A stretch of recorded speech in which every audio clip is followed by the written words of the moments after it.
బంగారు బాగున్నావే అమ్మడు.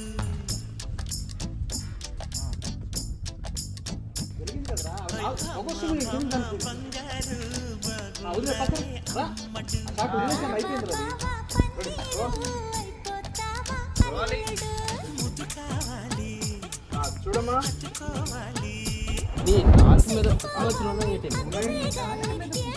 ఇలా నడుచుకుంటూ వచ్చేసింది. పానం పోయి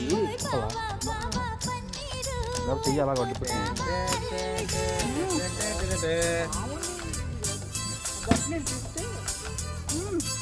అదే అలవాటు అయిపోయింది.